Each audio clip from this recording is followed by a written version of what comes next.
எல்லாருக்கும் வணக்கம். இன்னைக்கு நம்ம மிக முக்கியமான பல்லாயிரம் வருஷம் பழமையான ஒரு வரலாற்று பயணத்தை மேற்கொள்ள போறோம். அதுதான் காசி விஸ்வநாதர் கோயில். வெறும் ஒரு புராண கதையை ஆரம்பிச்சு இன்னைக்கு இருக்கிற இந்த நவீன காலம் வரைக்கும் இந்த கோயில் எப்படி இவ்ளோ கம்பீரமா நிக்குது அப்படிங்கறத இந்த அலசல்ல நம்ம ரொம்ப விரிவா பார்க்க போறோம். வாங்க நேரடியா விஷயத்துக்குள்ள போயிடலாம்.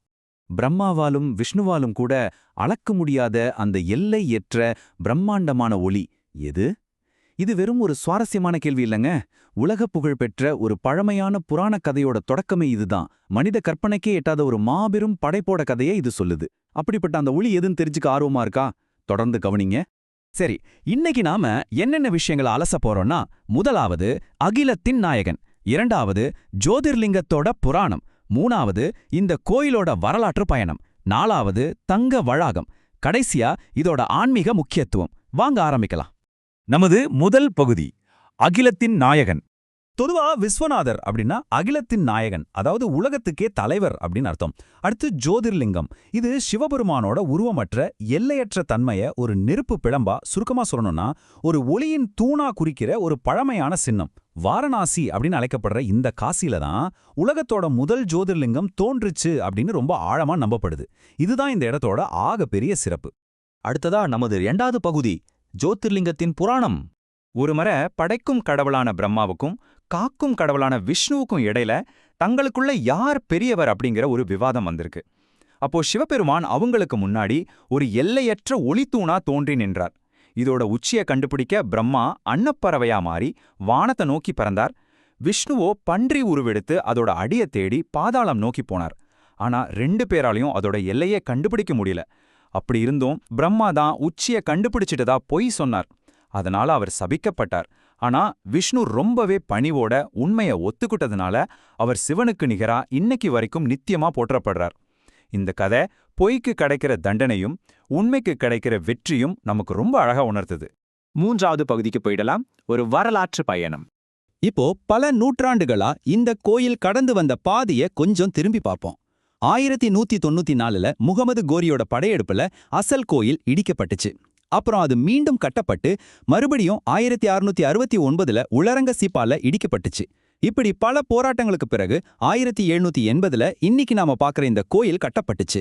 கடைசியா 2021ல மாபெரும் காசி விஸ்வநாதர் நடைபாதை திறக்கப்பட்டது. எத்தனை முறை அழிக்கப்பட்டாலும் இது மீண்டும் மீண்டும் கம்பீரமா எழுந்திருக்கு பாத்தீங்களா? அதுதான் இதுல நம்ம கவனிக்க வேண்டிய முக்கியமான விஷயம். இந்த 1669ல நடந்த விஷயத்த கொஞ்சம் உற்று நோக்கலாம். முகலாய பேரரசர் அவுரங்கசீப் இந்த கோவிலை இடிச்சிட்டு அந்த இடத்துல கியானவாபி மசூதியை கட்டினார். இத பத்தி வரலாற்று அறிஞர்கள் என்ன சொல்றாங்கன்னா, கோயிலோட தொடர்புல இருந்த உள்ளூர் நிலச்சுவாந்தார்கள் கிளர்ச்சியில ஈடுபட்டதால அவங்களுக்கு ஒரு கடுமையான எச்சரிக்கை கொடுக்கறதுக்காகவே அவுரங்கசீப் இப்படி செஞ்சிருக்கலாம் அப்படின்னு சொல்றாங்க. ஆனா இதுல ஆச்சரியமான விஷயம் என்ன தெரியுமா? கோயில் இடிக்கப்பட்ட பிறகும் கூட ஹிந்து பக்தர்கள் அந்த இடிபாடுகளுக்கு இடையிலேயே தொடர்ந்து வந்து வழிபட்டுட்டு தான் இருந்திருக்காங்க. அவங்களோட நம்பிக்கை அவ்வளவு உறுதியா இருந்திருக்கு. அடுத்ததா இந்த 1880 அப்படிங்கிற வருஷம் காசியோட வரலாற்றுல பொன்னெழுத்துக்களால பொறிக்கப்பட வேண்டிய ஒண்ணு. இந்த வருஷத்துல தான் இந்தூரை சேர்ந்த மராட்டி ராணி அகில்யாபாய் ஹோல்கர் அந்த மசூதிக்கு பக்கத்திலேயே இப்போ நாம பார்க்குற இந்த உறுதியான கோயிலை கட்டினார். அவங்க எடுத்த அந்த மாபெரும் முயற்சியால தான் இன்னைக்கு மில்லியன் கணக்கான மக்கள் அங்கு போய் நிம்மதியா வழிபட முடியுது.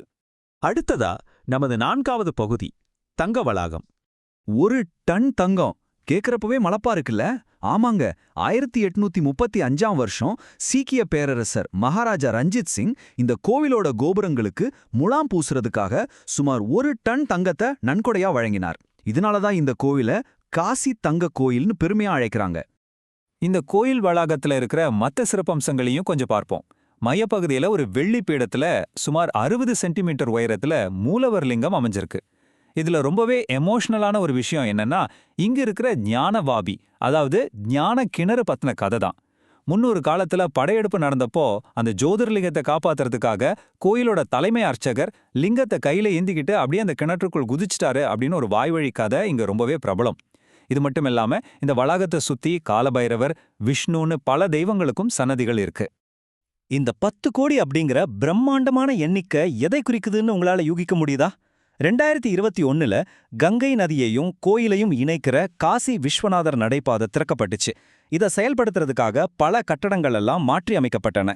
இந்த திட்டம் முடிஞ்சதுக்கு அப்புறம் ஆகஸ்ட் 2023 வரைக்குமான தரவுகள் எடுத்து பார்த்தா சுமார் 10 கோடி சுற்றுலா பயணிகளும் பக்தர்களும் இந்த கோயிலை பார்வையிட்டிருக்காங்க.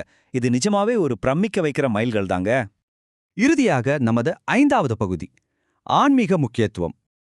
இந்த இடம் எப்படி மோட்சத்துக்கான, அதாவது பிறவி பெருங்கடல்ல இருந்து முக்தி அடைவதற்கான ஒரு வழிகாட்டியா இருக்கு அப்படின்னு பார்ப்போம். இது வெறும் ஒரு சாதாரண கோயில் தரிசனம் கிடையாதுங்க. இது இந்தியாவை இணைக்கிற ஒரு ஆன்மீக பயணம்.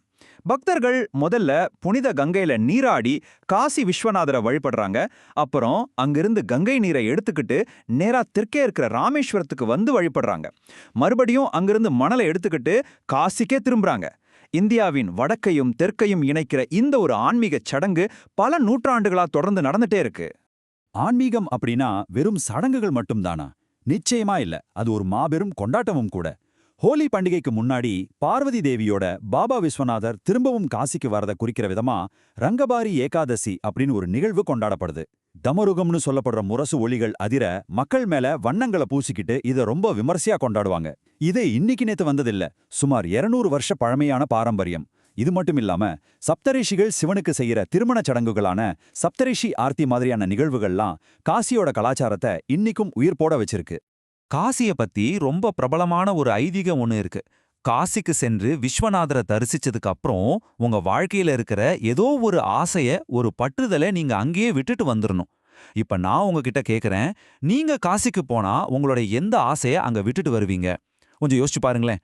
வரலாற்றுக்கும் ஆன்மீகத்துக்கும் இடையிலான இந்த சுவாரஸ்யமான அலசல் உங்களுக்கு ஒரு புதிய பார்வையை கொடுத்திருக்கும்னு நான் நம்புறேன். இந்த சிறப்பான விளக்கத்தை இதோட முடிச்சுக்கலாம். மீண்டும் சந்திப்போம்.